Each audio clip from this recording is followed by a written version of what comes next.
Hello students, today we will start the chapter 3, Understanding Quadrilaterals. In this chapter you will study about the quadrilaterals and its properties and its types of quadrilaterals and properties of quadrilaterals. This is the introduction part of chapter 3. Let's see the introduction part. You know that the paper is a model for a plane surface. The paper on which we are writing, that paper is a model for a plane surface. Okay, this is a paper and this paper is a model for the plane surface. Okay, this is a plane surface. When you join a number of points without lifting a pencil from the paper and without retracing any portion of the drawing other than single point, you get a plane curve. When you get a what is curve? First thing, what is curve? Okay, this is a line. Okay, this is the line. When we bend this line like this, so this is a curve. So what is written here? When we join number of points without lifting a pencil, I lift up my pen from here to here. So without lifting means like this from paper and without retracing any portion of the drawing other than single point. Without retracing means हम एक ही point पे retrace नहीं कर सकते. You get a plane curve. Okay, here some points are here. When I join these points without lifting my pen, okay, without lifting my pen, I didn't lift my pen, so this is the plane curve. Okay, now this is also when I join all these points without lifting the pen, again I got a plane curve. Okay, this plane curve is closed, so this is a closed plane curve. We can also say that this is a closed simple curve, closed simple curve, and this is open simple curve, open but which is not closed, so this is open simple curve and this is closed simple curve. Okay, so I draw some types of figures here. Okay, so there are total 4 figures and then I also write here its type. So this figure is simple curve that is not closed. Okay, simple figure because we didn't lift our pen and we didn't retrace any points here. So this is a simple curve but which is not closed.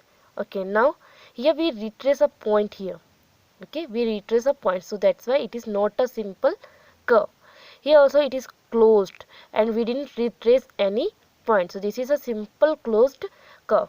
Okay, here we retrace one point 2 times, so this is not a closed curve. It is a closed curve but that is not simple. So these are the 4 types of figure. First one is simple curve that is not closed, not a simple curve, simple closed curve, and a closed curve that is not simple. Okay, this is our first point for curves. What is curves? What is closed curve and what is open curve? Closed curves and not closed curves. Now second point is polygon. What is polygon? Let's see. Okay, polygon is a simple closed curve made up of only the line segments. Okay, polygon is a simple closed curve made up of only line segment is called polygons. These 3 are the examples of polygons because in this we used only the line segment and which is totally closed. Okay, totally closed, so this is a polygons. Here also we use 4 line segments and this is a closed, so this is a polygon. Here also 4 line segments and a closed, so this is a polygon. So a closed curve made up of entirely with the line segments, that is polygon. Okay, here also we use the line segment but it is not closed, so this is not a polygon, so this is not polygon. And these all three are the examples of polygons. Okay, now see the classification of polygons, means the types of polygons. Here in the section 3.2.1, classification of polygons are given. We classify polygons according to the number of sides or vertices they have. Okay, on which basis we can classify the polygon? On their basis, number of sides or number of vertices. Okay, mainly we classify the polygons on their number of sides, how many sides that polygons have. Okay, here first, number of sides or vertices. Classification, simple figure. So polygons are the simple figure which are closed. So these all are the simple figures which are closed. So these are the sample figure. Now this is a figure. This is closed and entirely used line segment. So this is a simple closed curve, means a polygon. How many sides did this figure have? 1, 2, 3. So number of sides is 3 and vertices are also 3. 1, 2 and 3. So this is a triangle. You already studied about triangle in your earlier classes. Now this figure have 4 sides, 1, 2, 3, 4 and 4 angles also. So 4 sides and 4 angles is a quadrilateral. Okay, 4 angle and 4 sides are quadrilateral. Here 1, 2, 3, 4, 5 and 5 angles also. So 5 angles and 5 vertices, a pentagon. Here 6 angles and 6 sides. So when a closed figure have a 6 angle and 6 sides, so it is a hexagon. Now 7 angle and 7 sides is a heptagon and 8 angle and 8 sides is octagon. 9 angle and 9 sides is nonagon and 10 angle and 10 sides is decagon. If a closed figure have n number of sides and n number of angles, then it is n-gon. Okay. Now third topic is diagonals. What is diagonal? A diagonal is a line segment. Okay, a diagonal is a line segment connecting two non-consecutive vertices of a polygon. Okay, this is a polygon. PQRS is a polygon. Consecutive vertices are PQ and PS. Here SR and S and R are two consecutive vertices. Here S and P are two consecutive vertices. P and Q are the two consecutive vertices and Q and R is the two consecutive vertices. Vertices, you know, the corner of a figure, closed figure. Okay, so a diagonal is a line segment. Okay, this SQ and PR, this SQ and P are the two line segments which are connecting with their non-consecutive vertices, because P and Q are the consecutive integer, P and R is non-consecutive integer. When a line segment joining the two non-consecutive vertices, then that line segment is called the diagonal. So this PR and SQ are the diagonals of this polygon. Okay, PR and SQ. PR and SQ are the diagonals of this figure PQRS. Okay, here ABCDE. ABCD is a pentagon because this figure have 5 angles and 5 vertices. So this is a pentagon. A and B are two consecutive vertices. A and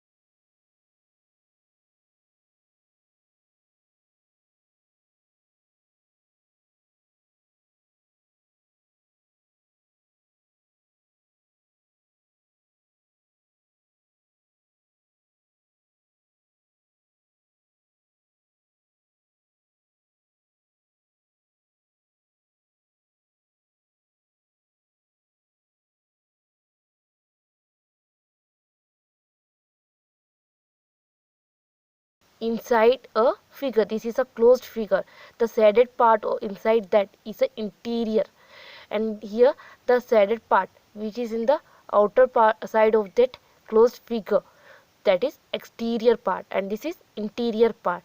We already know the interior games and the exterior games. Interior games which we are playing inside a hall or inside a room or inside the house, like ludo, ludo, carom, tennis, etc. Exterior games, the games which we are playing outside in the grounds, like cricket, football, hockey, and etc. So that same meaning here also. Interior means inside a closed figure, and exterior means outside of the closed figure. So when a point here, this point A, so this point is in the interior of this figure, and this point Q is in the exterior of this figure. Okay, now fifth point is convex and concave polygons.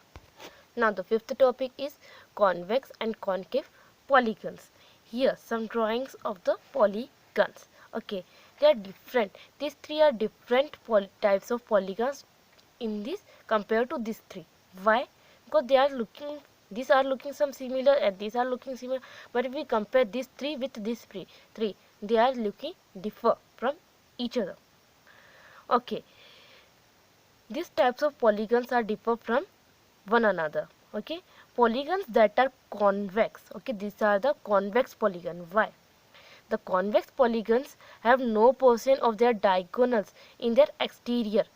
These polygons have exterior diagonals. Okay, when we join, this may be because they have some portions left in the exterior, but here there is no portion in the exterior. Okay, in the interior of the polygon lies wholly the interior of it. Okay, this portion lies wholly in the interior of it. And same thing, same opposite to the concave, or we can say that concave, the word cave, C-A-V-E, cave. Cave means the lion, the where the lion lives, that is cave. Okay, that cave is always the shape like this, cave, to enter the lion in the cave. Okay, or like this. So here the space, cave, cave, no cave like such structures like this here. So this is the convex and this is the concave. Okay, जहाँ हमें cave जैसा दिख जाए, like this open space, that is a concave polygons. No space like the caves in their exterior. So these are the convex lines. So these three are the convex polygons, and these three are the concave polygons. Okay, now next topic is topic 6 is regular and irregular polygons. Okay, now the sixth top point, regular and irregular polygons. Regular polygons, a regular polygon is both equiangular and equilateral. Okay, equiangular and equilateral means all the angles are equal and all the sides are also equal. So an equiangular and equilateral polygon is a regular polygon. For example, here I draw a square. In this square, all four angles are equal. Each angles of a square are 90 degree, and all four sides are also equal. So this square is a regular polygon. Okay, here also this all sides 1, 2, 3, 4, 5, 6. So these 6 sides are equal and the 6 angles are also equal. So this is also comes under in the regular polygon. And so here all angles are not equal and all sides are also not equal. Means these two sides are equal and these three sides are equal. Means all sides are not equal and all angles are not equal. So this is not this is a irregular polygon. Here also these two sides are equal and these four sides are equal, and these four angles are equal and these two angles are equal. So this is also a irregular polygon. When all the sides of a polygon are equal and all the angles are equal, then it is a regular polygons. Okay, how we can, these are only the rough sketch. Okay, these all are the rough figures only. we use these signs. Okay, if these are the two sides and these two lines, so it means these two lines are equal. Like here, these two lines, here also two lines, here the line segment has also two lines, these two lines. So it is a means all sides are equals. Okay, and this one also indicates that two sides are equal. So here I use only the one line in all four sides, so it indicates that all four sides are equal. Same in the angles also, this sign indicate that this angle is of 90 degree, and these double lines on the angle so that all angles are equal. If there is only one line, it also indicates that these four angles are equal. So regular and irregular. Regular, a polygon which has all sides are equal and all angles are also equal, so it is a regular polygon. If a polygon have different sides and different angles, then it is a irregular polygons. Now our seventh topic is angle sum property. Let's see the angle sum property. We use angle sum property only in the triangle. Okay, this is a triangle, so its angle sum property. Angle sum property means if we add the angles, like there are total 3 angles in a triangle, when we add these 3 angles of a triangle, their sum is 180 degree. If this is angle 1, if 2 and this one is 3, so if we add all these 3 angles, angle 1 plus angle 2 plus angle 3, we get their sum is 180 degrees. So this is the angle sum property. There are total 6 types of triangles. In all 6 types of triangle, if we add their 3 angles, then their sum is, each time their sum is 180 degree in all types of triangle. So this property is called angle sum property. The sum of measure of all the 3 angles of a triangle is 180 degree. Now in next video we'll start the exercise 3.1.